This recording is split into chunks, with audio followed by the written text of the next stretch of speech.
Welcome to Writing Black Joy Season 2. I am Sophia Robinson, and I'm a writing coach and an editor and a story listener, as well as the producer of Writing Black Joy, a virtual space that celebrates, centers, and promotes the voices of Black writers and storytellers with joyful and uplifting stories.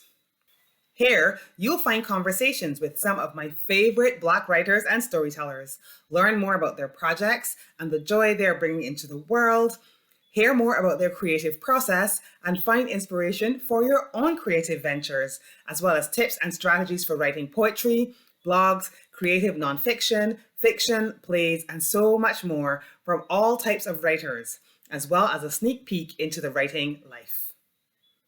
You could even find your next favorite writer, book, poem, play, or blog.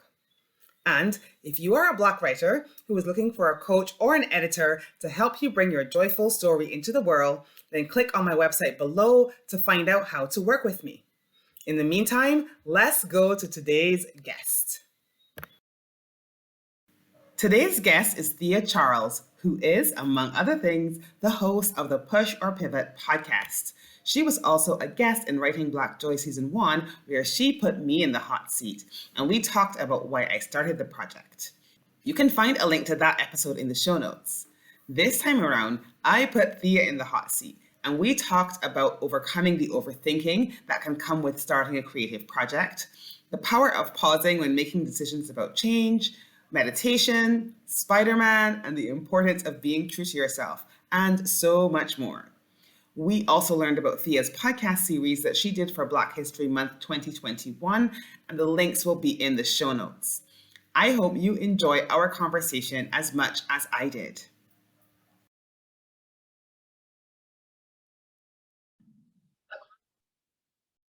Hello, everyone. Welcome back to Writing Black Joy Season 2. Welcome back, Thea. Hey, I'm so happy to be here, Sophia. Yes, I told Thea from the very beginning that she is my standard guest. She'll probably be in every season, so get used to her. Sit back, pull up a chair, relax. But this time she's in the hot seat, so it's going to be fun. But great, thanks for joining us. To those of you who wondered, what am I wandering into? This is Welcome Black Joy. This is Season 2. I am interviewing this season, I should say, is all about Black storytellers speak. And so we have podcasters, musicians, all different types of people joining us this season. And my special guest this week is Thea. And I'm going to tell you a little bit about her. So Thea graduated from Providence College and she obtained her bachelor's degree in biology. So she did as she was expected to do, took a career in the medical field, and she was working as a histocompatibility specialist and compliance officer. For Thea, following a path that was created for her did not keep those internal fires burning. So when she was stuck at a crossroads, she actually worked with a coach and she realized that coaching was the path for her. And she is now a life coach that believes when you know your purpose, you can build the confidence to show who you are to the world. She has a knack for helping clients see the big picture, zero in on what they desire, and create manageable steps to get there. She helps women manage their transitions in life, and she can relate as having gone through many changes herself. She also is a mentor coach. So if you're a coach and you're looking for somebody to mentor you, she's a great person to do that. And she has also spoken in front of thousands of women, conducting training on the behalf of her clothing boutique. She's also a mom to 2 boys, a wife, a travel enthusiast, a flautist, lover of tea and a good mural, the host of the Push or Pivot podcast, and a fellow Barbadian, even though she hasn't been here for a while and it makes me cry. Makes me cry too. Thank you. I know. But that she is so many things and more. And just for today, she is my guest. Well, not just for today, she's always here, but today, at the beginning of Season 2, Writing Black Joy, she is my guest today. So as I said, today, this season is all about storytellers of joyful stories. So Thea, as the host of the Push or Pivot podcast, she's told a few stories, she's heard a ton more, and we're going to dig into that a bit as well. But before we go down the road of talking directly about the podcast, I'd love to know, Thea, what inspired you to create it? So I realized I was listening, I think I was listening to NPR or some local radio station. And I Okay. was listening to, I mean, I just love their stories. And they were interviewing someone um, who had made a big change in his life. And it affected the path of his life. And I was like, wow, that's such a cool story. And I realized that those are the kind of stories that I just gravitate towards. Like when someone makes a decision, and that kind of inspired me to start the podcast. I mean, I wasn't quite sure how to start or what to do, but I was like, you know what, that'd be a really cool if someone did something like that, and just listen to, when people decide what they want to do with their life or decide they want to make changes and feel happy with that, and what made them come to that decision. And that's kind of where the pusher pivot came from. Yeah. And if you haven't heard Thea's podcast, season 1 is pretty long, lots of amazing stories. So go along and take a listen. I'm on there more than once, I'm sure. But I will drop the link you'll see it in the show notes. If you're watching us on YouTube, we're on YouTube now, then just look in the notes and you'll see links to Thea's podcast, Push or Pivot. So I know you said that you were like, where do I even start with a podcast? I'm curious, just in case any of our listeners is thinking about starting a podcast. Where did you start? What did you start with? Other than the idea, after you had the idea. After I had the idea, first I was lost in I don't think I can do this, and why would anyone listen, Bill? So I was there for a bit. Terrible place. A lot of self-doubt. But once I decided to start, it really wasn't, I think that it's something that you could overthink and think, I need all these equipment, I need to know how to edit, I need to know how to do all these types of things. But we have so much capability in just like the computers and the phones that we have. So I decided to just do it dirty, right? So I jumped in and I found someone that was willing to be interviewed, and I just did it over Zoom and recorded the conversation, kind of like what we're doing now. And I took that audio, I did a couple Google searches, figured out how I wanted to upload it, and I uploaded the first episode and was like, and here it is. And that's how the podcast started. Yeah, and it was such a great, I love the idea. You and I have had a few conversations, even throughout the pandemic and beyond about, how do you know when to push? How do you know when to pivot? How do you know when to like push through and keep on going? How do you know when to pivot? And of course, that inevitable pause that kind of comes before you make the decision. What's the main, tell me like, what's one of the biggest lessons you learned from doing that podcast? I'm curious. Gosh, I guess one of the biggest lessons I learned is the power of the pause. So I feel like a lot of times in our society and just in general, we talk about what are you doing? What are you doing next? What's next? What's next? What's next? But there's something really special about that time when you stop and either appreciate or like meditate and realize what it is that's really important to you. And that, I think, is the most powerful moment of all the stories, is that moment of clarity where someone took a step back and was able to evaluate. And I think that's the biggest lesson from the pusher pivot. I love it. It's the pause. The pause. The pause is awesome. And that, I love that so much. You talked about meditation. I know this is not on the agenda at all, but I know you took a meditation course. Was it earlier this year or last year? I can't remember. All the years kind of blend together, but it was earlier this year. It's a blur. It's a blur. Yeah. And how was the course? I'm curious. I'd love to know a bit more about it because, I'm not a big meditator, but I'm always fascinated by it. So I'd love to hear a bit more about how you found that. Yeah, the course was great. So the course was in intuitive meditation. It was done by Lauren Roach. It's kind of his meditation practice. And he taught us about all the different pathways to meditation and how meditation can come in many different forms. I know when we think of meditation, you think of someone the first thought is like Oh my sitting Christian. quietly and Oh, like, yes, like finding some divine. But it could be, you can find meditation in nature if you like to sit and watch the sunset, or like, it's really, what it came down to is that meditation is the opposite of stress. So it's whatever that you do that you feel calmness and clarity. So there are very many different ways to come to a meditative state, and that is what I learned from that class, and it was really great. I love that. And you know me, I love to watch a good sunset. Oh. So maybe that's my form of meditation. Who knows? Hmm. Now, you were my first guest on season 1 of Writing Black Joy. And I think then we spoke a little bit about why I think it was important for Black, joyful Black stories to be told by authors, Black authors, and about characters who are Black. So I told my story. I'd love to hear your take on that. Why is it important to you? I think that, first of all, I just love the this whole theme that you have. This is just right up my alley here. But I think it's really important because, so often we hear, or what's lifted up seems to be stories of struggle, or always having to overcome something that has to do with your race or your economics.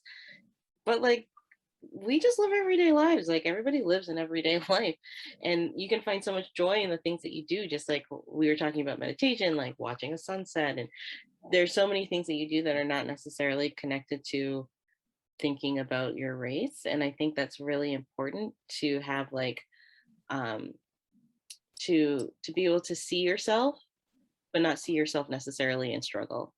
And Yes. I think it's just, I see it a lot with my kids, especially lately. I feel like more things are coming out where there might be characters that look like them, but they're not talking about like some type of disadvantage. They're just living their life, like. And I see how the boys kind of gravitate towards that and see it as, oh, that's just a really cool character. Like, for example, um, they've watched the Spider-Verse a lot of times. Do you know, I was actually going to mention that You're because going that way, right? I Because watched that that movie is like so good. a few I loved nights it. ago. Listen, Into the Spider-Verse, Hmm. Miles Morales. Listen, oh, that is one of my nephew and I watched it the other night. He'd already seen it. I'd Hmm. already seen it. So fun, so enjoyable, and so just a superhero movie, It's a right? About superhero a movie. kid who got bitten by a spider. Okay, so it's a Mhm. bit nerdy. We're nerds. Let's just go with it. But Hey, I we are love a it. comic book family. So that's like all of our alley. Like, we listen to the soundtrack all the time in the car. Like, that's our family soundtrack. But like things like that, it's just nice to see yourself and not have it be, you were just watching the story of him become Spider-Man. And that was just really Yeah. cool.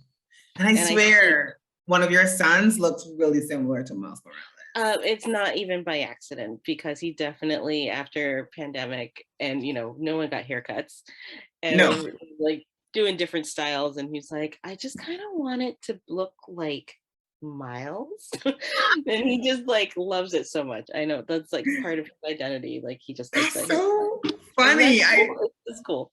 That is so cool. I love that. So yeah, and I love that, I love that film as well. I've watched it a couple of times. I'm like you, I'm a bit of a superhero film nerd. So yeah, I absolutely love that example. I'd love for you to share a quote that is meaningful to you, whether it's from your own work, whether it's from someone else's work. Yeah, I love a quote that's meaningful. Okay. Um, I love quotes. I love I quotes. know you I love always have a quote quotes. in my back pocket. Um, but the one that I'm thinking of right now is one that I heard recently. So there's a news reporter in Boston. I'm live in the Boston area, and she's a Black news reporter, and she has wrote an article about why she now braids her hair, like not looking like news lady, but she looks like herself, and she did this braided hairstyle. And in her article, she was talking about how representation matters, just like what we were just saying. But even more important than representation that matters is authentic representation matters. And I don't know, I've just really kind of resonated with that, with authentic representation. Just like we were saying with Miles Morales, it's nice to see Yeah. people that look like yourself, but it's nice to see people that look like yourself just doing their thing and being themselves. And I think that's very Mm, empowering for not just other Black children, but for everyone to see that I can be me. yes. I can be nerdy if I want to. I can, I was saying to my sister the other day, like, I don't know if you had this where you grew up, but like, I remember when I was growing up, it was not cool to be a nerd, right? Now it's so cool to be a nerd. I love it. It is. It's pretty cool. It really is. It's the best. And that is great. So we're going to talk a little bit about creating the podcast itself. How long would you say? I know you said you had a bit of a loss in sort of self-doubt land. How long would you say it was between coming up with the idea and actually creating the podcast? It's probably about a year, nearly. Wow. Yeah, Nice. I had the idea back, I can't come up with the dates really, but back around the time that there was that hurricane that went through the Bahamas, that's when I heard about that article, and I really was like, I want to do something. I want to do a podcast. And I was like, I don't know who's going to listen to me. And nearly about a year later, I was with other people, and somehow like my idea came up, and I really kept it to myself. I didn't share it with anyone. You sure did, because I heard about it months after you came up with it. It's like, right. So I shared the idea, and someone was like, "Oh, that's cool." I was like, "Someone else cares about my idea? Oh my gosh!" And then I thought, you know what? I can sit on this forever and wait for it to pop up somewhere else when someone else does it and feel like, I guess it was cool, or I could just do it myself. And I decided to basically, I had my own push or pivot moment where I decided it's time to take off this band-aid of fear and just jump in. And either it'll be for everyone or it's just for me, and that's okay. I love that. I love that. And it's so, I always think about that from the perspective of, you have this idea, like similar to you, when I had this idea, I did actually think somebody else might pop up with it, but equally there was this voice in the back of my mind that was like, maybe it's probably just as well if somebody else does it, because they'll probably do a much better job. Like, you can leave that to a proper person to do, like, that's fine. And fortunate enough to have people like you and other friends who were like, you are a proper person, you should do it. It's like, I'm not convinced, but I did it anyway. And sometimes you just have to, as you say, you just have to do it dirty. You just have to kind of like get in there and do it, because I think it's in the doing that it gets better, right? It gets better, it gets more polished, I think you have this, I don't know about you, but I listen to a lot of podcasts and that type of thing before I started this project. And so I was comparing it to this studio produced, like flashy, polished sounding thing. And like, here I am with my microphone that doesn't even work. And, but also like, sometimes you just got to get started and see what happens. Yeah. So I think that's really brilliant. Where do you get your guests from? If just in case anybody else is doing that sort of podcast. So some guests I got like you, who I asked because I knew them and I wanted to hear their story more.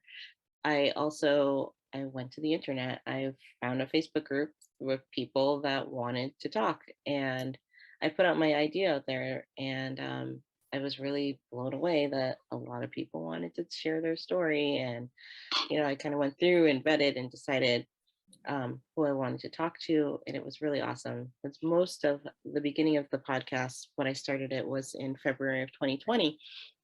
So we quickly went into lockdown after that, and it was a really nice way of connecting with people from like all over the world, that I didn't feel so isolated, and it was really nice.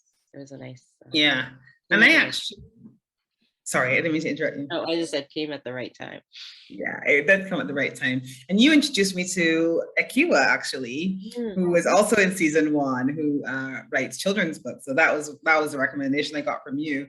So I love that, as you said, people are willing to talk, and then you can kind of get recommendations from other people. and that type of thing. So it's a great project. I'm looking forward to season 2 whenever it arrives, whenever that happens. Yes, I did have a season 2, a little bit shorter than season 1, but we're working on season 3. Oh, somehow I thought all of that was season 1. My mistake. No. Seasons 1 and 2, just find it on your favorite podcast app. Mm-hmm. And we're working on season 3 now. So I eagerly await season 3. Yeah. That is perfect. Tell me, what kind of obstacles did you face while you were coming up with this podcast, putting it out into the world? All right. Well, let's see. Some of the obstacles. Well, first of all, was the doubt. Can I do this? That was probably the biggest obstacle. The next thing, there's a little bit of a cost that comes into podcasting, depending on where you decide to host. So that was something that I had to think about, how I was going to continue to fund it. And, and sometimes as you work on things, you have these ideas, of making it bigger and I could do this and basically sound like a mass produced like Hollywood production, and that it's not necessarily what you can do when you're funding it on your own. So those are some of the obstacles I came across, but what it really came down to is just like trusting that what goes out there will resonate, and if I have good content, that was what mattered more than all the bells and whistles. Like I could spend hours editing and adding music interludes, but at the end of the day, we want to hear a good story. So true. So what was your proudest moment in that process? Oh goodness, there are a couple moments. Okay, tell me about all of them. You can have as many as you want. Yeah. Okay, I don't know if I can come up with one. A few is fine. Go right ahead. A few? Okay. Well, my first proud moment was when I uploaded my first episode, because I was like, I did it. And then I saw it on like Apple and I was like, oh my goodness, it's real. So that was my first moment. After that was actually hearing people say that they listened to it and they enjoyed it. That was really awesome. And I was really proud of kind of the mini section I did on Black History Month in February, which was like it's close to like, ooh, I felt like it was for me, but I felt like it resonated well, and I had a lot of feedback on that, and that was really felt really good about it. Excellent. And you this is actually going live in February 2022. So yeah, we're recording this in December. So, just I can have my pieces, but this is actually going to be dropping in February 2022. So without knowing it, you have taken part in another Black History Month podcast. Fantastic. Tell us more about what you did for Black History Month it was last year, wasn't it? It was last year. I'm sorry, last year. 2021. It was 2021. Which is this year. But by the time people listen, it's going to last year. Right, exactly. It feels like last year anyway. I know, right? This year has been crazy. It's so tell us what you did for Black History Month February. Yeah, so I did a spotlight on 4 people. I did Shirley Chisholm, because I've always looked up to her. I just think she's cool. Marsha P. Johnson. I did John Michel Basquiat and William Grant Still. And I picked them because I guess there's a theme here that they were very authentically themselves. So, Shirley Chisholm was in government, and she's unbought and unbossed. That was her tagline. And she fought for what she believed in and not necessarily following any political systems, which was a big deal for a woman, especially at that time. It's a big deal for any politician, let's face it, because it's amazing how many people will start to tell you what you need to do as soon as you put your hat in. And I've seen that for my husband. First, he recently ran for a school committee, which isn't like it's a big deal, but it's not like you're not running for governor. But it's amazing how many people will like to tell you what to think. But and sorry to interrupt you there, because a friend of mine also ran for the Board of Education in her area as well. And I was just surprised. Like I'd met another friend who we met on Clubhouse, who was doing the same in his area. And he was just like, this is such a big deal, like you're campaigning and all of it. I couldn't believe it. I couldn't believe it was such a big deal. And so I think, and as you said, then people have all these ideas about how to be strategic about it and whatever. And it's like, all you want to do is make a difference.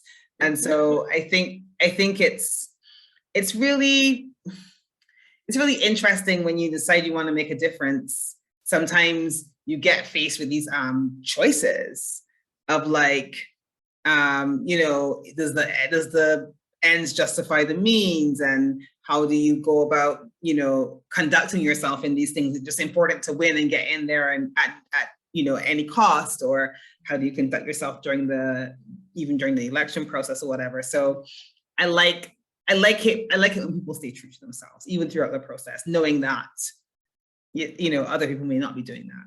That's a really strong move. Yes, very much so. There's a lot of pressure. So with Marsha, she was a trans woman, and she actually started pride parades and the Stonewall riots. So she was just really amazing. That was back in the 70s and early 80s. And then Jean-Michel Basquiat was a painter. He did a lot of murals, which, I love murals. I love them. His artwork is just so, it's just so cool. It's like you're looking into someone's mind. So it's not necessarily completely organized, but you kind of get a sense of where it's going. I don't know. I just thought that he was really groundbreaking in that. And he didn't really care what anyone else thought, which was, good stuff. Yeah. So that he was really cool. And then the last person was William Grant Still, and he was a classical composer. He did amazing works. You don't hear about him very often, but often you don't hear very much about Black classical composers. No, you don't. Yeah, and he's excellent. So it was just really nice to learn more about these people and to share their stories. And like when we talk about being authentic, I feel like sometimes that's like the greatest form of protest, is when you're just yourself. Indeed, it really is. It really, really is. I love that. I'm going to specifically link to those 4 episodes in the show notes as well, in case anybody is all excited that, it's Black History Month and they're like, I want more. I want to hear more in between this episode and the next one dropping. So I'm going to drop those episodes down in the show notes as well. Tell me, what's something you would do differently? Something I would do differently. This is a good question. I think that, let's see, what would I do differently? Once I got going, I think I would have had a little bit more of a plan. I feel like that first season was just like, just write it, Thea, don't stop. Go. And it was good. I was doing a lot of batching. I met a lot of people. But boy, that got really exhausting. So I think I would have planned a little bit differently with themes, which is kind of what I did more towards the second one. I felt like there was more, I had like direction and knew what I wanted to talk about and who I wanted to talk to. I think, I don't regret it, but I was just very excited that anyone wanted to talk to me. And then the stories were we were just having such great conversation that I just felt like I shared everything. And maybe next time I can add a little. Yeah, have a little more structure to it. And it's so interesting that you should say that. Like because looking back, now that I've gotten to the end of season 1, and I can look back and I can reflect on how things went and how, like, something really weird happened with the lights. So if you're watching, trust me, I don't know what's going on, but we're back now. The cloud passed over. Even though we're indoors, the cloud clearly passed over.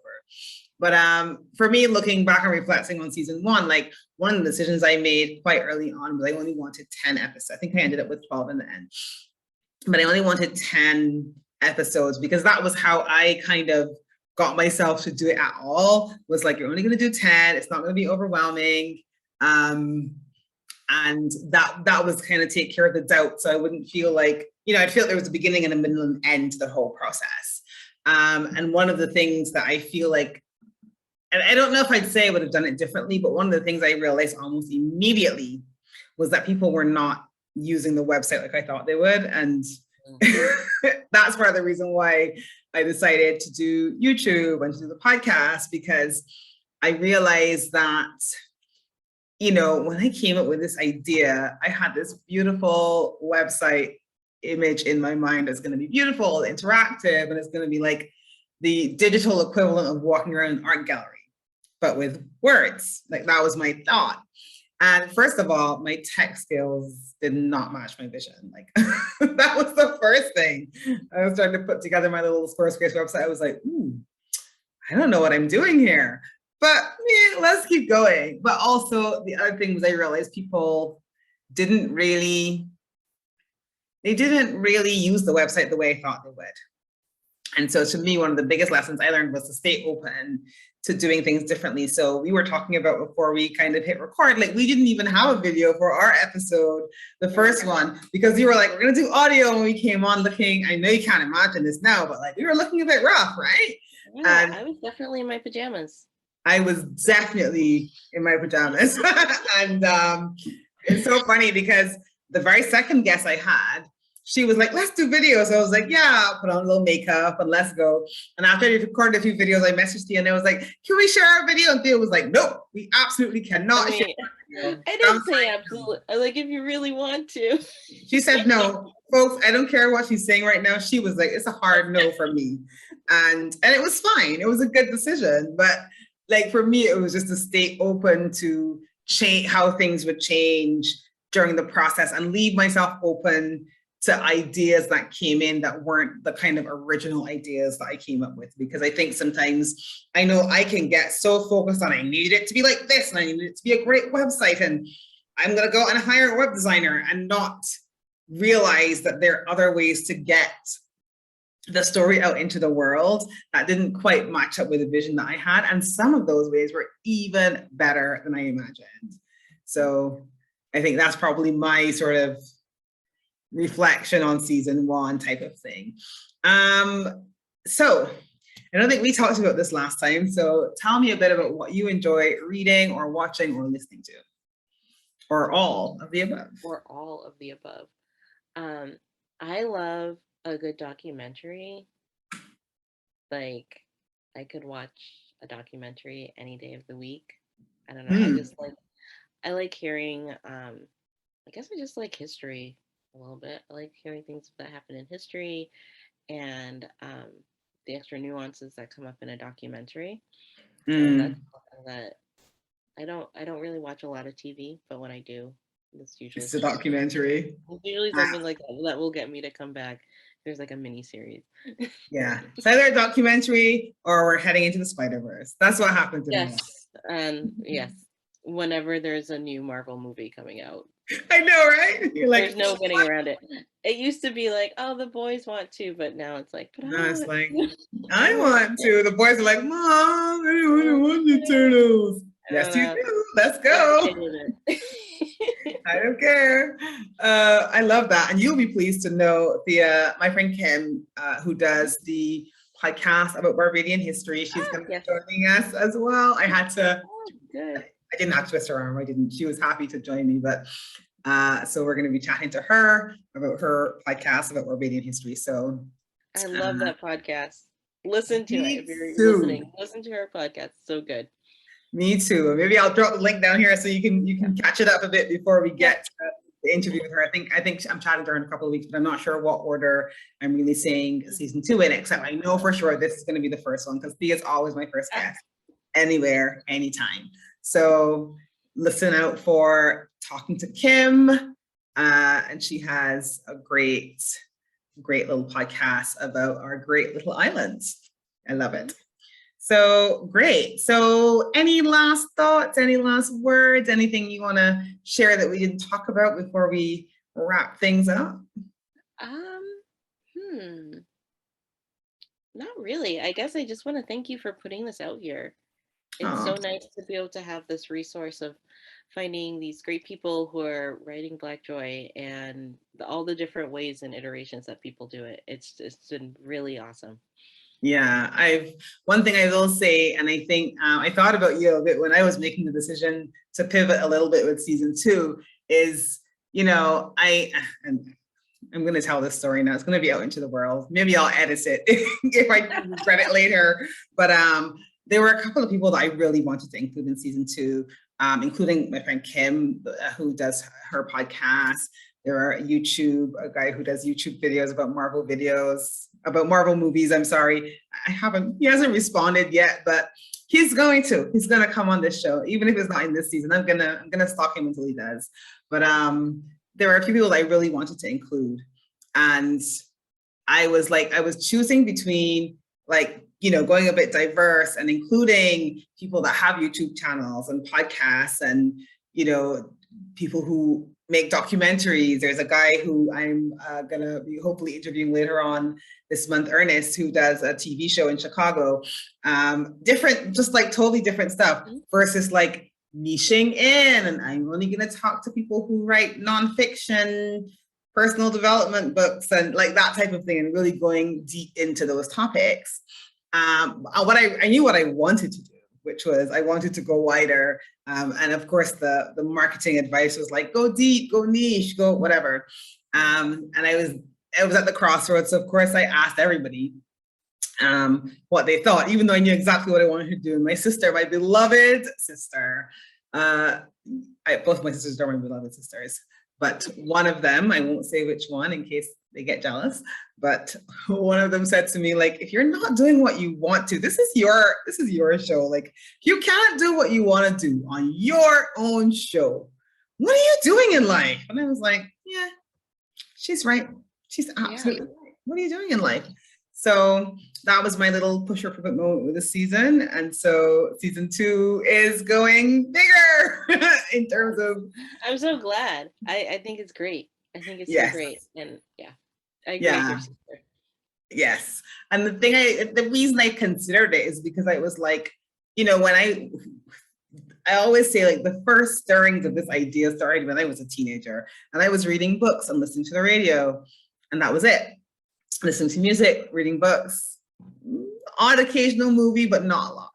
And that was how I feel ideas got out into the world then. It was through books, it was through films, it was through TV. But I'm now there's so many other ways that ideas get out into the world, and people that have ideas aren't always the writers. They're not always the ones who write the books. Sometimes they have a YouTube channel. Sometimes they have a podcast. Sometimes they have a TV show or a web series or whatever.